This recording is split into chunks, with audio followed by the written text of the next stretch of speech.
অত্যন্ত সংক্রামক একটি চর্মরোগ স্ক্যাবিস বা খোসপাচড়া, যা আমাদের দেশে খুব বেশিই দেখা যায়। আসসালামু আলাইকুম, আমি ডক্টর পাপিয়া হেভেন, চর্ম ও যৌনরোগ বিশেষজ্ঞ। আজকে আপনাদের সাথে এই স্ক্যাবিস বা খোসপাচড়া নিয়ে কিছু আলোচনা করব। অত্যন্ত ছোঁয়াচে এই রোগ পরিবারের প্রত্যেকটি সদস্যকে আক্রান্ত করতে পারে এবং প্রচণ্ড চুলকানি নিয়ে শুরু হয়। আমরা কাদের বেশি দেখতে পাই? স্ক্যাবিস সাধারণত ওভারক্রাউডেড এরিয়াতে বা খুব জনবহুল এরিয়াতে বা একটি জায়গা যেখানে অনেক মানুষ একসাথে বসবাস করছে সেখানেই বেশি দেখা যায়, যেমন স্কুল, কলেজ, মাদ্রাসা, মেস বা হোস্টেল ইত্যাদি।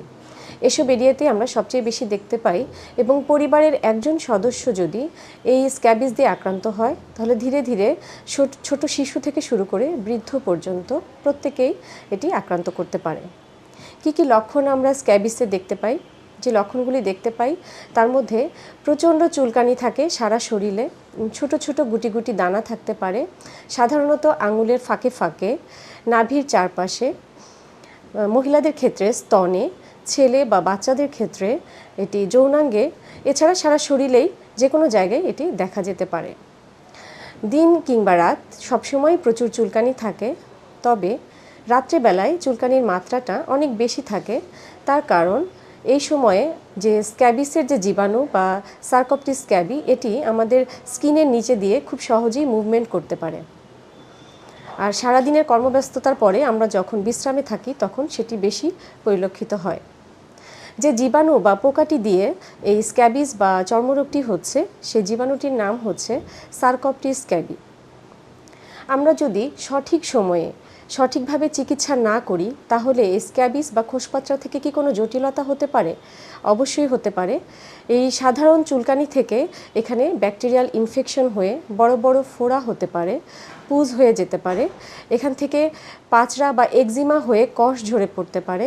এছাড়া আরও জটিল সমস্যার দিকে যেতে পারে, যেমন কিডনিও আক্রান্ত করতে পারে। তাই স্ক্যাবিস বা এই খোসপাচড়া চর্মরোগটি অবশ্যই সঠিক সময়ে চিকিৎসা দেওয়া খুব জরুরি। যখন একটি স্ক্যাবিসের পেশেন্ট আমাদের কাছে আসছে তখন আমরা তাকে ভালোভাবে পর্যবেক্ষণ করি এবং একটি সঠিক অ্যান্টিবায়োটিক দেই যদি ইনফেকশন থাকে। এর পাশাপাশি আমরা যে গুরুত্বপূর্ণ চিকিৎসাটি দেই সেটি হচ্ছে পারমিথ্রিন ক্রিম। এক্ষেত্রে আমি কয়েকটি জরুরি কথা বলবো পারমিথ্রিন ক্রিম কিভাবে লাগাতে হয়, এবং এই ইনফরমেশনগুলি খুবই ইম্পর্ট্যান্ট। যে কয়টি পয়েন্ট আমি বলবো তার মধ্যে একটি হচ্ছে এই পারমিথ্রিন ক্রিম আমাদের গলা থেকে পা পর্যন্ত সারা শরীরে লাগাতে হবে এবং পরিবারের সবাইকে একসাথে এই চিকিৎসাটি নিতে হবে। এবং পারমিথ্রিন ক্রিমটি লাগানোর পর কমপক্ষে 8 থেকে 12 ঘন্টা সারা শরীরে এটি রাখতে হবে। 8 থেকে 12 ঘন্টা পরে এটি সাবান দিয়ে ধুয়ে ফেলতে হবে, পরিষ্কার করে গোসল করে ফেলতে হবে এবং 7 দিন পর এটাকে রিইউজ বা রিট্রিটমেন্ট করতে হবে। মানে 7 দিন পরে এই পারমিথ্রিন ক্রিম একই নিয়মে পরিবারের সবাইকে আবারও লাগাতে হবে।